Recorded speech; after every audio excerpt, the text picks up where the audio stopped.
Hari kedua penjualan harga siling RM1 bagi sekeping pelitup muka. Rata-rata peniaga akur dengan arahan kerajaan itu dan berpendapat untung rugi ditolak tepi asalkan arahan dipatuhi. Ikuti laporan wartawan Khairul Rizwan Azizan yang membuat tinjauan di Ibu Negara siang tadi. Tinjauan saya bersama jurukamera Jufri Judin di sebuah pusat membeli belah di Ibu Negara siang tadi mendapati rata-rata premis telah pun menurunkan harga sekeping pelitup muka kepada RM1 seperti diarahkan kerajaan. Malah beberapa pihak premis turut menjual pelitup muka pada harga yang lebih murah. Di premis ini misalnya, sekotak pelitup muka mengandungi 50 keping pelitup muka dijual pada harga serendah RM24.90. Mengikut arahan daripada pihak kerajaan supaya menjual harga ikut harga pasaran RM1 sekeping. Sebelum ni kita menjual harga RM1.50 ikut harga pasaran juga.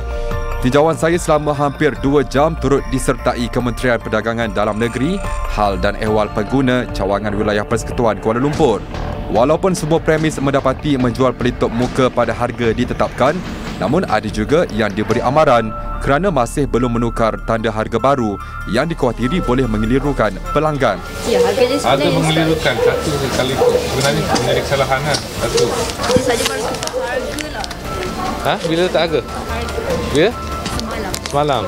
Hari ni tak tukar ni? Ini hari yang kedua dah. Semalam start. Tak kuasa. Menurut Ketua Penguat Kuasanya Azim Nazuri, tempoh sehingga akhir bulan ini diberikan kepada semua premis bagi mematuhi Seksyen 11 Akta Kawalan Harga dan Pencatutan 2011. Ia termasuk menjual pelitup muka pada harga ditetapkan dan meletakkan tanda harga barang.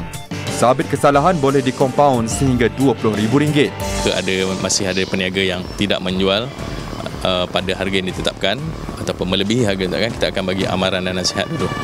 Walaupun bermula 1 September, sekiranya ada lagi peniaga yang menjual lebih daripada harga yang ditetapkan, kita akan mengambil tindakan penguatkuasaan. Sementara itu, bagi pengguna yang ditemui, ramai berpendapat harga pelitup muka ditetapkan kini berpatutan. Sebab benda ni dah macam compulsory kan. Have to belilah. Tapi kalau RM1 tu bagi saya should be okay lah. Kita nak expect terlampau murah pun tak boleh juga. Pun begitu, ada juga yang merasakan harga berkenaan masih tinggi.